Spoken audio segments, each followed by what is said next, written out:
मेरे जिगरी दोस्तों, नमस्कार।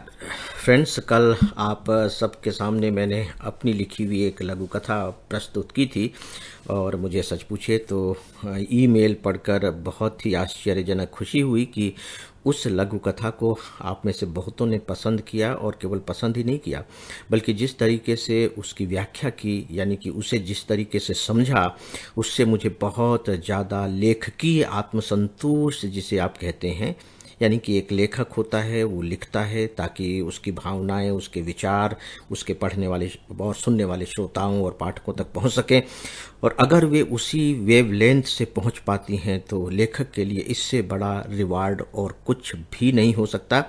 तो सही मायने में आप में से कुछ प्रिय मेरे श्रोताओं ने कल मुझे खासकर इस लघु कथा पर किसी भी मायने में बुकर अवार्ड से कम बड़ा पुरस्कार नहीं दिया है।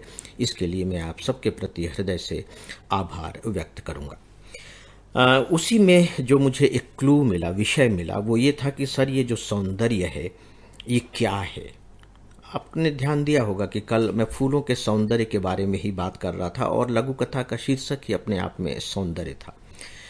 तो मुझे लगा कि नहीं, इस विषय पर भी चलते चलते कुछ बात कर ली जानी चाहिए, क्योंकि देखिए जब सौंदर्य की हम बात करते हैं, इंग्लिश में इसे हम ब्यूटी कहते हैं, तो हम सब इससे परिचित हैं, हम सब इसके बारे में जानते हैं।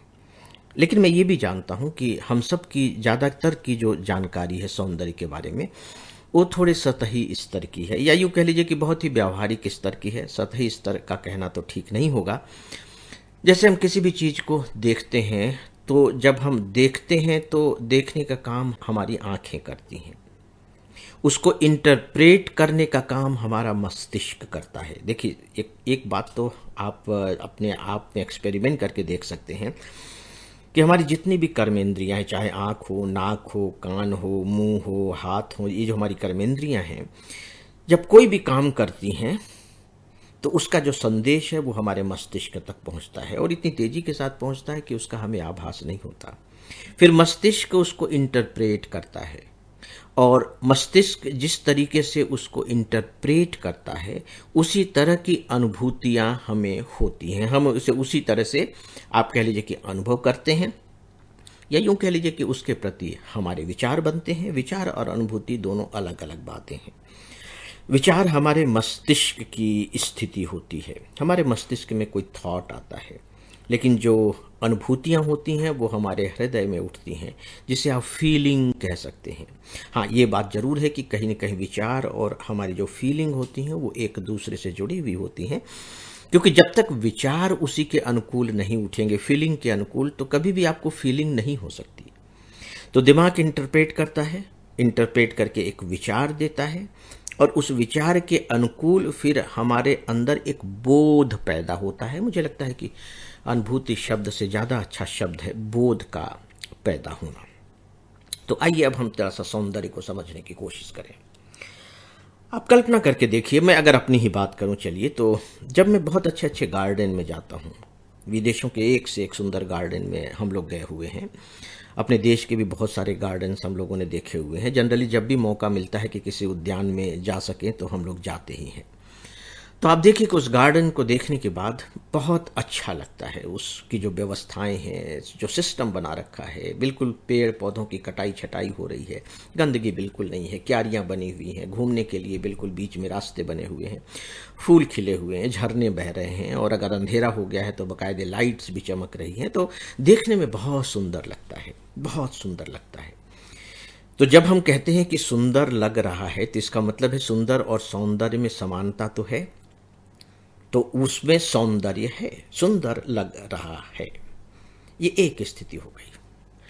लेकिन हम लोगों को इस बीच में फॉरेस्ट में भी जाने का बहुत मौका मिला, एक से एक फॉरेस्ट, घने फॉरेस्ट जिसे आप रेन फॉरेस्ट कहते हैं, जंगल बेतरतीब, बिल्कुल घने जंगल जिनके बीच में से रास्ते भी नहीं हैं, और लंबे लंबे पेड़ हैं, सूरज की किरणें ज़मीन पर नहीं पहुंच रही हैं, पेड़ों से लताएं लिपटी हुई हैं, हवाएं सरसरा करके चल रही हैं।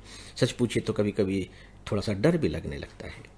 इसे आप वन कह लीजिए, जंगल कह लीजिए, जो भी कह लीजिए, आप वहाँ भी जाते हैं, राइट। वहाँ जाने के बाद भी आपको सुंदरता का बोध होता है, सुंदरता का बोध होता है। लेकिन अगर मैं अपनी बात करूं तो यहाँ मैं स्पेशली कहना चाहूँगा कि हम लोगों का जो सौंदर्य बोध है वो जंगल के साथ ज़्यादा जुड़ पाता है, वनस्पत उद्यान के साथ। पता नहीं ऐसा क्यों होता है। शायद ऐसा इसलिए होता हो क्योंकि उद्यान में कहीं न कहीं मानवीय हस्तक्षेप है ना? उसे व्यवस्थित किया गया है। अपने आप में वो व्यवस्थित नहीं था, अपने आप में वो सुंदर नहीं था, उसे सुंदर बनाया गया है, सजाया गया है। लेकिन जो जंगल हैं वो अपने आप ही सुंदर बने हैं, ऑटोमेटिक तरीके से हुए हैं। इसे आप इस रूप में भी ले सकते हैं कि अगर आप प्लास्टिक के फूलों को देखें तो सुंदर तो दिखने में लगते हैं, लेकिन महसूस नहीं करा पाते। लेकिन जब आप उन्हीं फूलों के गुच्छे को एकदम नेचुरल फूलों के गुच्छे में तब्दील कर दें तो आप देखिए कि अब आपका जो सौंदर्य बोध है वो बिल्कुल भिन्न हो जाएगा। तो दोस्तों, इसके जरिए जो मैं आज अपनी बात कहना चाह रहा हूँ वो ये है कि सामान्यतः यही कहा जाता है कि सुंदरता वह है जो आँखों को अच्छा लगे, लेकिन मुझे लगता है कि नहीं, सुंदरता वह है जो हमारे मन को अच्छा लगे। वह है जो इमेज या जो छवि हमारे आँखों से होते हुए हमारे दिल तक पहुँच जाए और हमारे रोंगटों को थोड़ी देर के लिए तो रोमांचित हमारे शरीर को कर ही दे। उसे सही पूछे तो मैं अपनी दृष्टि में सच्चा सुंदर मानता हूँ, सच्चा सौंदर्य मानता हूँ। तब दोस्तों, आज अपनी बात समाप्त करना चाहूँगा। नमस्कार।